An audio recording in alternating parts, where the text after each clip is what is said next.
Kenapa tidak bima kanu yasnaun? Karena kalau bima kanu yasnaun itu menjaga kemaluan itu terputus. Artinya boleh dijaga, boleh tidak, dan tidak selalu harus dijaga. Ya, kadang dijaga, kadang tidak. Itu maknanya bima kanu yasnaun.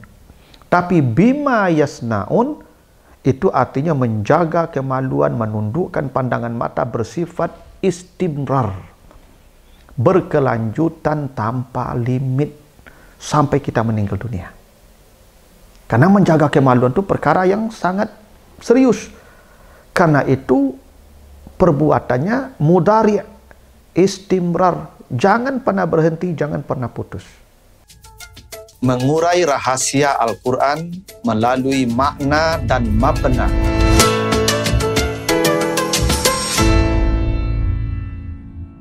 Assalamualaikum warahmatullahi wabarakatuh. Alhamdulillahi rabbil alamin. Assalatu wassalamu ala asrafil anbiya'i wal mursalin wa ala alihi wa ashabihi ajmain. Para pemirsa program makna dan mabna yang dimuliakan Allah, kembali kita lanjutkan bahasan kita tentang bangunan dan struktur kata dan kalimat di dalam Al-Quran, serta makna dan pesan di balik bangunan dan struktur kata dan kalimat di dalam ayat-ayatnya tersebut. Kali ini kita akan bahas surat An-Nahl 112 dan surat An-Nur ayat yang ke-30. Kita baca ayatnya. An-Nahl 112. A'udzubillahi minasyaitonirrajim. Wa daraballahu masalan qaryatan kanat aminatan mutmainnah ya'tiha rizquha ragadan min kulli makanin fakafarat bi an'umillah fa'azaqahallah libasal ju'i wal khauf bima kanu yasnaun. Dan Allah membuat perumpamaan tentang satu negeri yang aman, tentram, datang rezeki mereka dari berbagai macam arah. Lalu kemudian mereka penduduknya kufur dengan nikmat Allah. Maka Allah timpakan kepada mereka kelaparan dan ketakutan dengan apa yang mereka perbuat. Disebabkan apa yang mereka perbuat. Itu surat An-Nahl 112. Nah, surat An-Nur ayat 30. Kullil mu'minin yaghuddu min absarihim wa yahfazu furujahum zalika azkalahum innallaha khabirum bima yasnaun. Katakanlah kepada orang-orang beriman, hendaklah mereka menundukkan pandangan mata mereka dan menjaga kemaluan mereka. Demikian itu lebih bersih bagi mereka. Sesungguhnya Allah Maha mengetahui dengan apa yang mereka perbuat. Itu artinya surat An-Nur ayat yang ke-30. Apa yang menarik dari kedua ayat ini? Perhatikan kata penutup dari kedua ayat itu. Surat An-Nahl ayat 112, penutup ayat itu bima kanu yasnaun, dengan apa yang mereka perbuat, ya, dengan apa yang mereka kerjakan. Bima kanu yasnaun. Sementara An-Nur ayat yang ke-30 penutupnya bima yasnaun tanpa kanu, ya. Kalau An-Nahl 112 bima kanu yasnaun. Bima kanu yasnaun pakai kanu. Di An-Nur 30 itu bima yasnaun tanpa kanu. Bima yasnaun. Nah, yasnaun itu sama-sama fi'il mudhari namanya. Ya, fi'il mudhari, present continuous. Nah, fi'il mudhari itu menunjukkan makna istimrar. Istimrar itu artinya ya continue, ya berkelanjutan. Berbeda dengan madi. Madi itu maknanya inqita'. Inqita' itu artinya terputus. Jadi kalau saya mengatakan ya ia jelis, dia duduk, ini namanya mudhari. Ya jelis itu mudhari namanya. Maka duduknya berkelanjutan terus, namanya istimrar.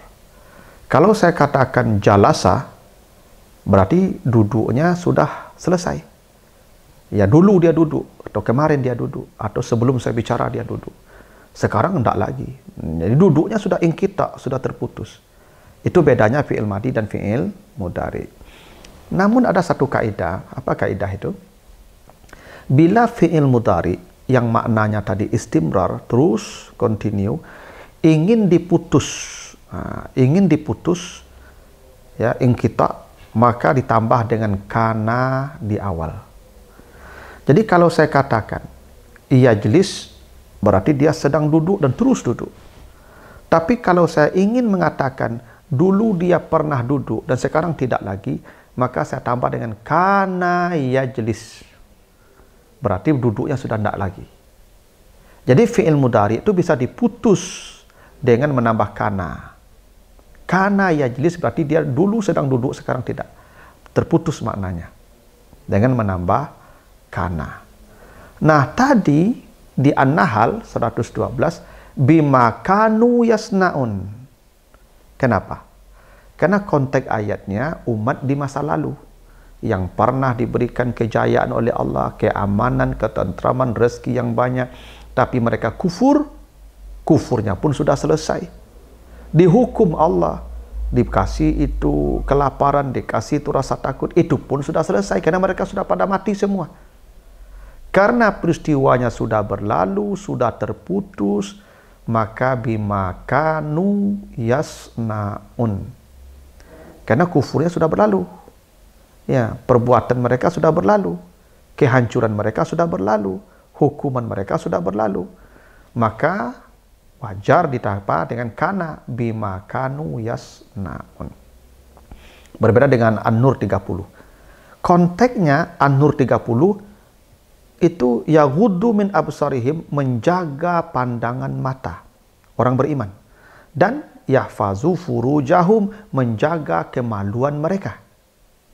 Kenapa tidak bima kanu yasnaun? Karena kalau bima kanu yasnaun itu menjaga kemaluan itu terputus. Artinya boleh dijaga, boleh tidak, dan tidak selalu harus dijaga. Ya, kadang dijaga, kadang tidak. Itu maknanya bima kanu yasnaun. Tapi bima yasnaun itu artinya menjaga kemaluan, menundukkan pandangan mata, bersifat istimrar, berkelanjutan tanpa limit sampai kita meninggal dunia. Karena menjaga kemaluan itu perkara yang sangat serius. Karena itu perbuatannya mudhari, istimrar, jangan pernah berhenti, jangan pernah putus. Karena itulah kalau kita perhatikan Al-Quran, coba nanti baca surat Al-Mu'minun ayat yang kelima dan yang keenam, ayat yang kelima dan ayat yang kesembilan. Ketika Allah bicara tentang penduduk surga atau pewaris surga Firdaus, apa cirinya? Wallazina hum li furujihim hafizun, mereka menjaga kemaluannya. Ayat yang kelima. Di ayat yang kesembilan, cirinya wallazina hum ala salawatihim yuhafizun, mereka menjaga salat mereka. Jadi ciri penghuni surga Firdaus menjaga kemaluan, menjaga salat. Tapi coba perhatikan, ketika disebutkan menjaga kemaluan, hafizun, kata benda. Tapi ketika disebutkan menjaga salat, yuhafizun, kata kerja. Kenapa? Karena kata benda itu maknanya mutlak. Karena isim atau kata benda itu tidak terkait waktu. Kalau kata kerja atau fi'il ada kaitan dengan waktu. Dulu, sekarang, atau akan datang. Kenapa menjaga kemaluan itu hafizun, kata benda, kata sifat, untuk menunjukkan penjagaan kemaluan tanpa limit. Tidak ada kaitan dengan waktu dan keadaan. Mutlak menjaganya. Kalau menjaga salat, ada limit waktu. Salat kan 5 kali. Subuh, zuhur, asar, maghrib, isya. Berarti ada batas-batas waktu. Ada putus-putusnya. Karena itulah menjaga salat menjaga salat yuhafizun, kata kerja. Menjaga kemaluan, hafizun, kata benda. Untuk menunjukkan menjaga kemaluan lebih permanen, lebih serius, karena tidak terkait dengan masa, daripada menjaga salat yang terkait dengan waktu-waktu tertentu. Sama, nanti baca surah Al-Ma'arij ayat 29 dan 34. Di Al-Ma'arij ayat 29, wallazina hum li furujihim hafizun, sama. Ketika bicara penjagaan kemaluan, kata benda hafizun. Tapi ayat 34-nya Al-Ma'arij itu, ketika menjaga salat, wallazina hum ala salatihim yuhafizun, kata kerja. Menjaga salatnya yuhafizun. Untuk menunjukkan menjaga kemaluan jauh lebih berat, lebih serius ya daripada menjaga salat. Bahkan selalu menjaga kemaluan mendahului menjaga salat. Wallazina hum li furujihim hafizun, baru kemudian wallazina hum ala salatihim yuhafizun. Itu artinya menjaga kemaluan lebih mendahului menjaga ibadah seperti salat. Karena kalau kemaluan tak dijaga, celaka pasti. Kalau salat ini mungkin masih ada kesempatan kita memperbaikinya. Ya. Nah, makanya ya ketika bicara tentang penjagaan salat, bima yasnaun, tanpa dipotong waktunya. Tapi ketika bicara tentang perbuatan umat lalu yang sudah dibinasakan akibat kedurhakaan mereka, kekufuran mereka, maka bima kanu yasnaun. Nah, begitulah makna dan pesan di balik redaksi surat An-Nahl 112 dan surat Al-Nur ayat yang ke-30. Mudah-mudahan ada manfaatnya, lebih kurang mohon maaf. Assalamualaikum warahmatullahi wabarakatuh.